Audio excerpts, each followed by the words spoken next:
करने वाले हंसों की भांति भगवत धाम में विहार करने वाले भगवत चरणारविंदाश्रित परमहंस कभी ऐसी वाणी नहीं सुनते। इसके विपरीत, जिसमें सुंदर रचना भी नहीं है, दूषित शब्द भी है, परंतु जिसका प्रत्येक शब्द भगवान श्री कृष्ण से जुड़ता है, वह वाणी जिसके कान में पड़ेगी सारे पापों का नाश कर देगी। क्योंकि संत पुरुष ऐसी ही वाणी का आदर करते हैं, श्रवण करते हैं, गान करते हैं, कीर्तन करते हैं। जिस निर्मल ज्ञान का आपने वर्णन किया, जिससे मोक्ष की प्राप्ति हो जाती है, यदि भगवान से प्रेम न हो, भगवान की प्रेम लक्षणा भक्ति उदित न हो, तो वो ज्ञान किस काम का। गोस्वामी जी ने भी कहा, जोग कुजोग ज्ञान अज्ञानू, जहां नहीं राम प्रेम पर धानु। महाराज, जो साधन सिद्धि दोनों दशाओं में अमंगल रूप है, वो कामना, काम्य कर्म, जो भगवान को अर्पण नहीं किया गया, ऐसा निष्काम कर्म, ये सब व्यर्थ है, भगवान से संबंधित।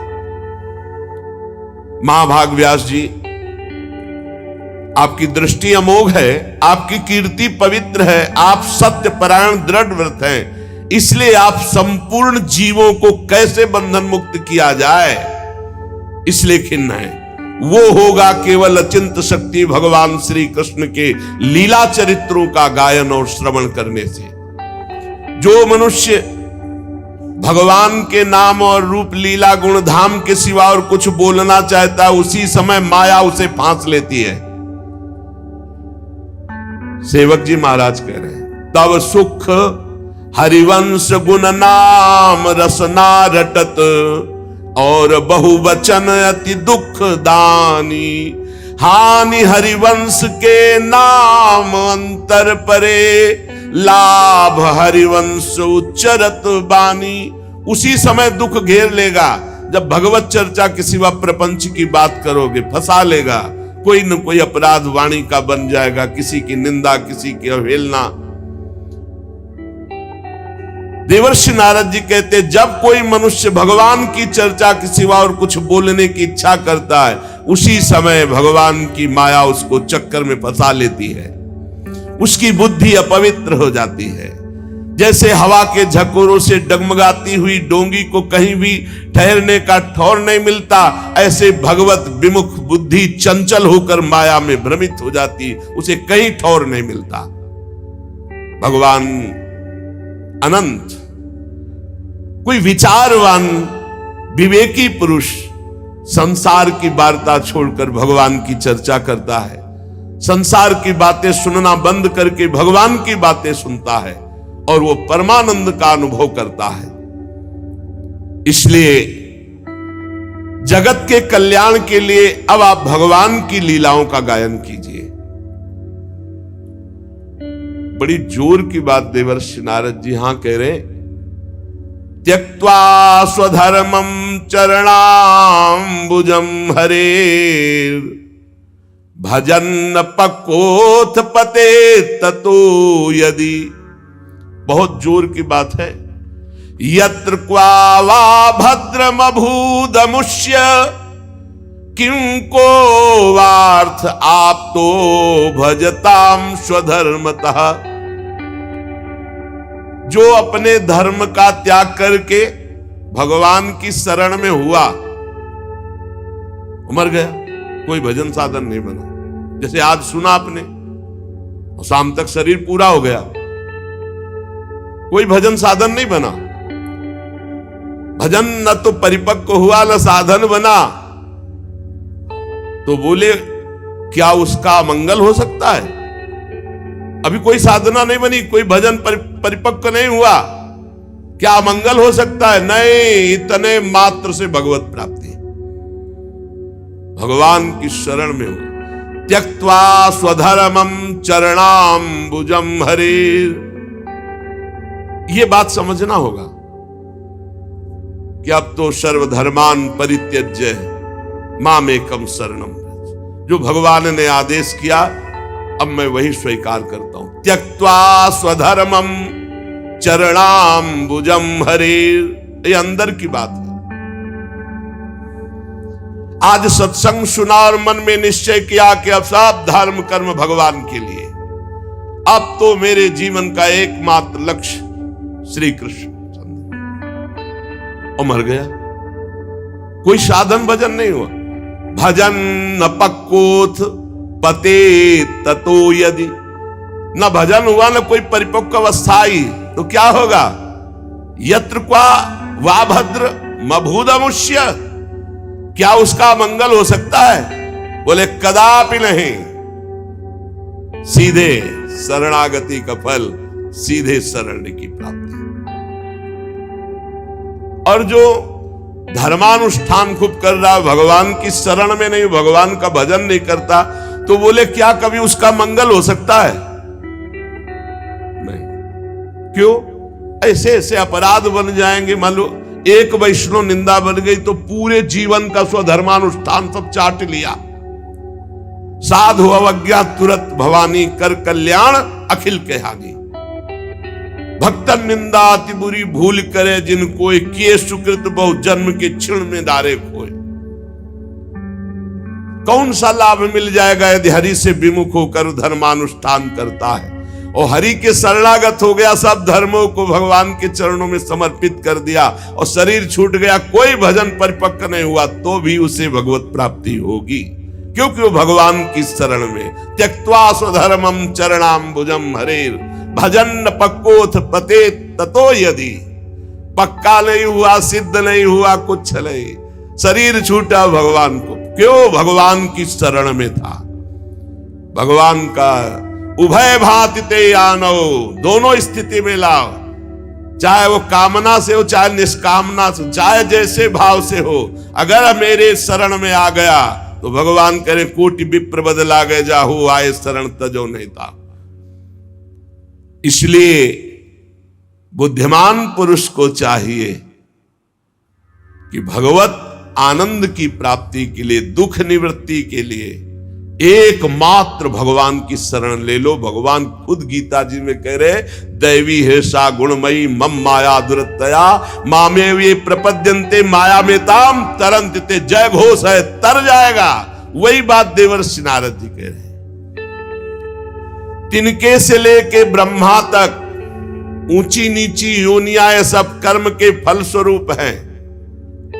ये स्वयं प्राप्त नहीं होती, कर्म के अनुसार प्राप्त होती है। लेकिन भगवान की शरण में हो जाए तो शरण मात्र से भगवत प्राप्ति, माया मुक्ति, शरण हो जाए, हृदय से हो जाए। संसार के विषय सुख में तो चीटा चीटी पशु पक्षियों को भी वही भोग सुख मिल रहा है जो तुम मनुष्य शरीर में, कर्म के अनुसार सब। लेकिन इस कर्म के चक्र से निकाल करके परमानंद की अनुभूति, ये तो त्यक्त्वा स्वधर्मम चरणाम्बुजम हरेर, ये भगवान श्री कृष्ण के चरणों के आश्रय से होगी। बहुत ध्यान देने योग्य बात है, इससे बहुत पुष्टता होती है। व्यास जी भगवान श्री कृष्ण के चरणों का आश्रय ले लिया, शरणागत हो गया वो जन, पर उसमें बुरा भाव अंदर अभी है, बहुत बहुत जोर की बात है, तो भी वो संसार में जन्म मृत्यु के चक्र में नहीं आएगा। ना वही जनो जातु कथन चना ब्रजेन मुकुंद सेव्य न्यवदंग संस्कृतिम स्मरन मुकुंदांग्युपगूहनम पुनर् विहातुमिच्छे नरसग्रहो यतः। बड़ी बात है, बड़ी बात है, इसी से मस्ती आती है। भगवान श्री कृष्ण के चरणारविंद का शरणागत सेवक हो गया और उसमें दैवात बुरा भाव है, बुरा भाव, धर्म विरुद्ध आचरण, तो बोले क्या वो अन्य मनुष्यों तरह दुर्गति को प्राप्त होगा? बोले ना, वो जन्म मृत्यु संसार में नहीं आएगा। ये है हमारे प्रभु की लात न प्रभु चित चूक किए की, करत सुरत सहबार किए की, जय घोष है। संस्कृतिम चक्र में अब नहीं आ सकता, बुरा भाव भी है, पर भगवान का शरण आ गया। इसीलिए कहा गया है कि भगवान जो गीता जी में कह रहे कि साधुरेव समंतव्य, उसे मानो साधु है। साधु को साधु मानने के लिए नहीं कहा जाता, जो साधु नहीं है उसको साधु मान। मेरी शरण में आ गया पिचेत्सु दुराचारो भजते माम अनन्य भाग, साधुरेव समंतव्य सम्यक व्यवसिता ऐसा। अब वो दुराचारी गति को नहीं जाएगा, वो मेरे को प्राप्त होगा। यह है भगवान की शरणागति। ओहो, सब सिद्धांत एक तरफ, भगवान की करुणा एक तरफ। व्यास जी जो भगवान श्री कृष्ण के चरणारविंद की शरण में आ गया, दैवात का भी बुरा भाव उसके अंदर है, तो वो जन्म मृत्यु संसार चक्र में नहीं आएगा। बुरा होते हुए भी वो भगवान को प्राप्त हो जाएगा। क्यों? क्योंकि भगवान का आश्रय है। मुकदमा में फांसी की सजा पक्की, वकालत पक्की, न्यायाधीश पक्का, दस्तखत पक्के, लेकिन राष्ट्रपति ने माफ कर दिया, अब क्या करोगे? अब जज ये थोड़ी कहेगा कि घंटों सालों से हम दिमाग लड़ा करके फिर इसको निर्णय की आप रद्द क्यों कर रहे हैं। वकील कहे हम बहुत वकालत की है और ये पक्का दोषी है, तो राष्ट्रपति कहेंगे पक्का दोषी है पर हमने माफ कर दिया। अहम त्वाम सर्व पापेभ्यो मोक्षयिष्यामि मा शुचा, ये हमारे अखिल को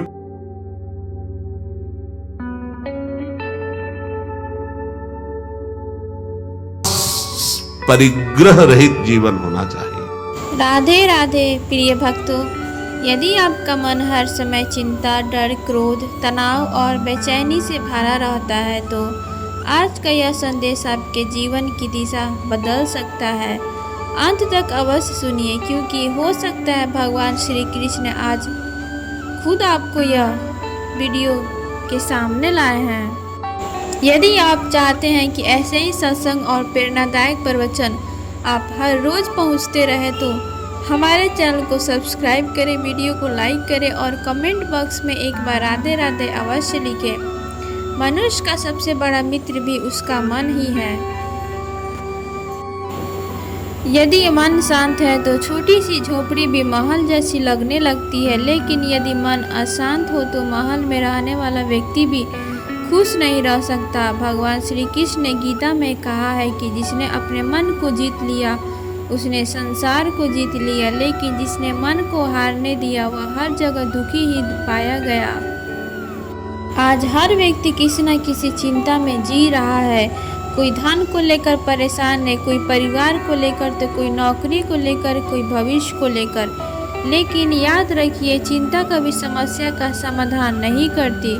चिंता केवल आपकी शक्ति को कम करती है। जब भी आपका मन बहुत बेचैन हो जाए, सबसे पहले भगवान का नाम लेना शुरू कर दीजिए। राधे राधे, हरे कृष्णा, श्री राम, जो भी आपके नाम आपके हृदय को प्रिय हो उसका निरंतर जप करें। भगवान का नाम मन की सबसे बड़ी औषधि है। बहुत बार जब हम उन बातों के बारे में सोचते रहते हैं तो हमारे नियंत्रण में ही नहीं है। जो बीत गया उसे बदल नहीं सकते और जो आने वाला है वह भी आया नहीं है। इसलिए वर्तमान में जीना सीखिए। वर्तमान ही भगवान का सबसे बड़ा उपहार है। क्रोध मन की शांति को सबसे पहले नष्ट करता है। इसलिए जब भी क्रोध आए तुरंत कोई निर्णय मत लीजिए। कुछ क्षण मौन रहिए, गहरी सांस लीजिए और फिर भगवान को याद करिए। धीरे धीरे आपका मन शांत होने लगेगा। सत्संग, भजन, गीता का अध्ययन और संतों के वचन मन को निर्मल बनाते हैं। जिस प्रकार गंदे पानी को लगातार स्वच्छ जल से साफ करने पर उसी प्रकार सत्संग को मन के विकार दूर होने लगते हैं। इसलिए प्रतिदिन कुछ समय भगवान के लिए अवश्य निकालिए। मोबाइल, टीवी और संसार के शोर से थोड़ा दूर रहकर भगवान से बात कीजिए। उनसे कहिए, हे प्रभु, मेरा मन आपके चरणों में लगा दीजिए। याद रखिए, सुख बाहर नहीं मन के भीतर है। जिस दिन आपका मन भगवान के लग जाएगा उसी दिन आपकी आधी परेशानियां अपने आप समाप्त हो जाएंगी। अंत में मैं यही कहना